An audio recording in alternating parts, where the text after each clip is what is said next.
Hello everyone and welcome to the channel. I'm Emmanuel, I'm an Airbus A330 pilot and a member of PMDG's testing team. In today's video we are going to discuss what fly-by-wire is, because there is a common misunderstanding about it in the flight simulation community, and then we will have a look at some differences between the fly-by-wire of Boeing aircraft and the fly-by-wire of Airbus aircraft. Now, the flight simulation community typically understands fly-by-wire as in Airbus flight controls. But that is fundamentally wrong. Fly-by-wire basically only means that the connection between the control surfaces and the control column in the cockpit is done through wires. And with that I don't mean control cables, but I mean electronic signals. Now, we are sitting here in the Boeing 787, and when we do have a look at it, you can see it has a control column. The same applies to the Boeing 777. But when Boeing originally designed the 777 back in the 90s or even in the late 80s, they did actually want to equip the aircraft with a side stick, similar to how the Airbus A320 is flown.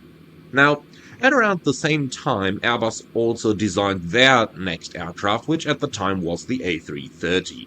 Now, the 777 and the A330 more or less came to the market in about the same time, but feature completely different approaches, while technically not being too different from one another. So Boeing originally wanted to fit the 777, and subsequently we can guess that the 787 would have it as well, with a side stick, because the entire controls in here are basically electronic.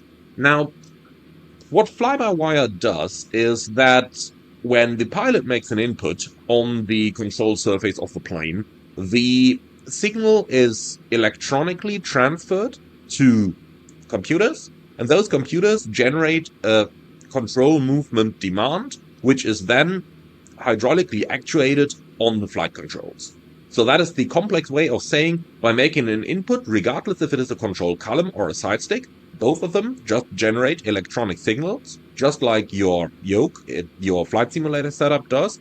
They are going to generate a demand, which is forwarded to the flight control computers, and you will see that, for example, in the 787 over here, we got the primary flight computers. In the 777, you've got something similar. In the A330, you got the primary and the secondary flight control computers, so the prim and the sec. Now, those computers process the demand that the pilot places for aircraft movement through the controls, and is then going to forward that to the control surfaces. The control surfaces are then going to react accordingly.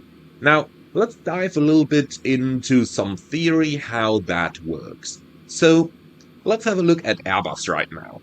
In Airbus aircraft, the movement of the side stick basically commands a G-loading.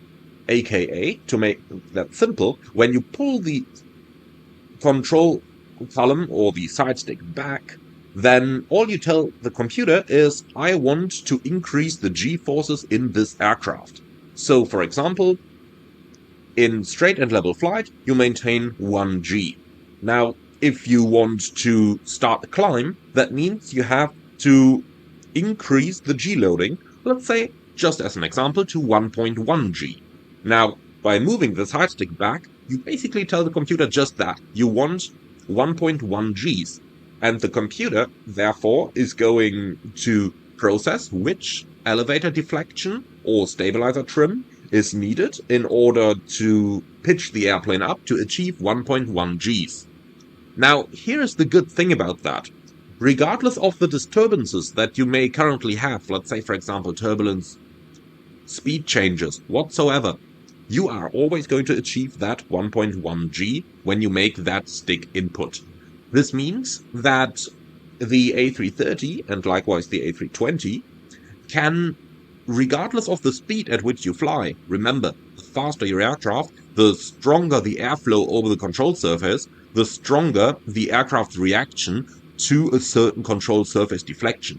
This is a big problem in aircraft like the 737, when you are used to flying it at speeds of 250 knots or less, and all of a sudden you're flying it at 450 knots true airspeed.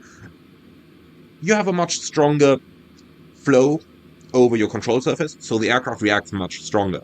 That is not the case typically in fly-by-wire driven aircraft, because now the flight control computer knows, okay, your stick deflection corresponds to a certain G-loading, so the actual control surface reaction is going to be completely different for the same side stick input depending on the speed of your aircraft. The result is a much more predictable aircraft behavior during the different speed ranges, and therefore the same stick inputs always leads to the same aircraft reaction. And this is one of the advantages of fly-by-wire. Now, let's have a look at Boeing.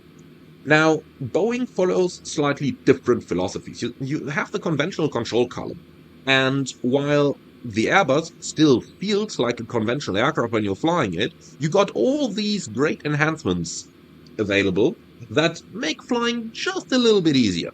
Now, in Boeing, it's different. I talked to one of the guys who was involved in the Boeing 787 program and was actually one of the former test pilots of the aircraft, and he basically told me, well, at Boeing we want to design the aircraft so that it flies the way pilots expect it to fly. And most pilots currently flying Boeing aircraft are still used to fly them, or are still used to flying because of how they learned to fly back in the day on a Cessna 172 when they did their flight training. This is somewhat changing though, because nowadays most people or most new pilots actually made some sort of experience maybe on an iPad with an iPad simulator, and those may not necessarily have correct flight behaviors, so Boeing is looking at that and is making new aircraft the way pilots expect them to be. So the way how Boeing aircraft fly is slowly going to change over time as new pilots get used to different handling behaviors and may not necessarily see it the way how seasoned pilots of the current day and age may see these things. Now, that left out of hand. How do the 777 and the 787, which are both driven by fly-by-wire, fly them? Well, surprisingly pretty much like a conventional aircraft. There is only one difference. You don't need to trim for gear extension, flap extension, or speed brake extension. Basically, Boeing aircraft have two flight control modes, to call it like that. There is either flight path stabilization or speed stabilization. Now, when you are in trim, so basically internally, by using the trim switches, you select a certain speed which you want the airplane to maintain. The airplane is then going to fly that speed. And if you deviate from that speed, it is going to pitch in order to regain it. And that is in manual flight.